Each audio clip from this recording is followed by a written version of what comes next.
नमस्कार, आइए शुरू करते खबरों का सिलसिला। भाजपा कांग्रेस पर साधा निशाना। समाजवादी पार्टी अखिलेश यादव के छोटे सिपाही रामचंद्र यादव ने पिछड़े वर्ग को लेकर कह दी बहुत बड़ी बात। गुड़ विधानसभा क्षेत्र 75 में समाजवादी पार्टी के युवा प्रत्याशी अमरेश पटेल के समर्थक में रामचंद्र यादव ने पिछड़े वर्ग को लेकर दुआरी गांव में रखी एक आम सभा।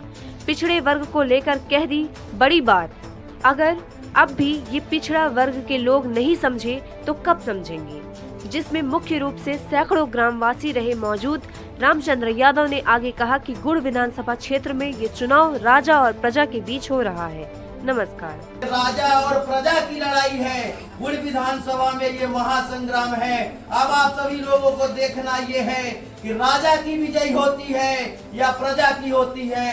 ये भारत राजतांत्रिक देश नहीं है साथियों, ये प्रजातांत्रिक देश है। प्रजा के हिसाब से चलेगा, राजाओं के हिसाब से ये देश नहीं चलेगा।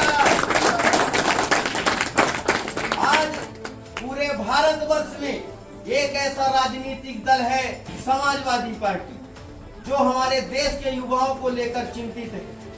बीजेपी कांग्रेस वालों ने हमारे युवाओं के भविष्य को अंधकार में रख दिया। हमारे बुजुर्गों का क्या हाल, महिलाओं का क्या हाल। आप सभी लोग एक बार समाजवादी पार्टी को अगर यहाँ पर खड़ा कर देंगे तो शायद मध्य प्रदेश में गुड़ विधानसभा आदर्श विधानसभा बनेगी। ये हमारा आप सभी युवाओं बुजुर्गों से निवेदन है। आप सभी लोग अमरेश पटेल जी के साथ कंधे से कंधा मिलाकर चलिए। ऐसा सुनहरा अवसर अब भविष्य में शायद ही मिलेगा। अगर इतने बड़े क्षेत्र की जिम्मेदारी एक युवा को सौंपी गई है तो कोई ना कोई बात इस चेहरे में जरूर होगी, जो 2 से 2.5 लाख लोगों के लिए लड़ सकता है, उनके अधिकार और हक को बचा सकता है।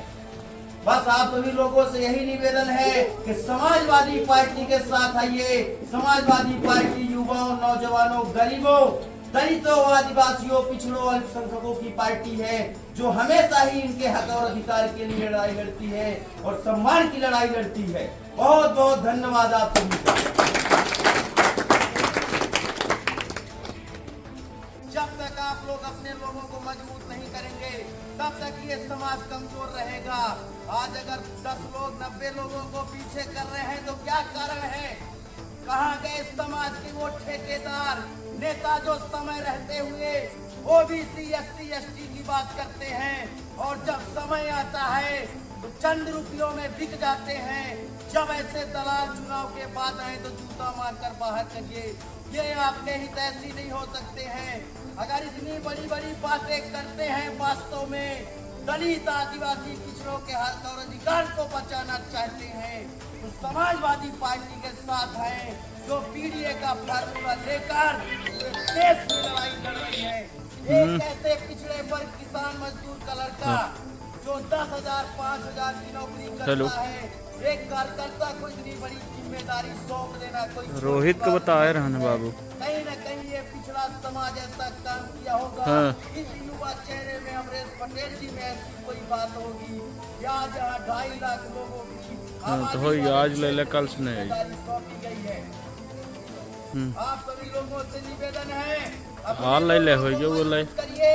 ये चंद लोग खाने और नोचने वालों में से हैं, जिन्होंने हमारे समाज तो ठीक है भैया।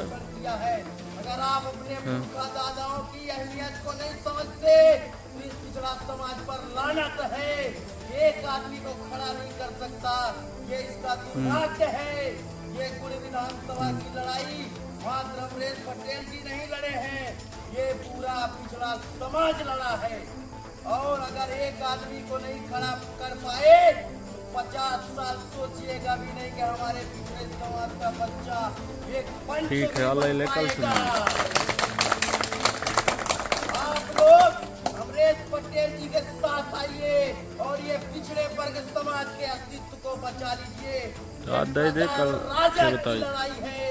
बता दीजिए कि ये राजतांत्रिक देश नहीं, प्रजातांत्रिक देश है। ये देश प्रजा के हिसाब से चलेगा और अब पता गया है बदलाव का। आप सभी पिछड़े वर्ग के समाज के लोगों से निवेदन है, आदिवासी भाइयों से निवेदन है, अल्पसंख्यकों भाइयों से निवेदन है, आप सभी लोग साथ आइए। दो तलाक के हक और अधिकार की लड़ाई लड़ रहा है, आपके सम्मान को बचाने के लिए लड़ाई लड़ रहा है। आप सभी लोग साथ आइए और भैया अमरेश पटेल को भारी वोटों से जिताइए। आप सभी लोगों का बहुत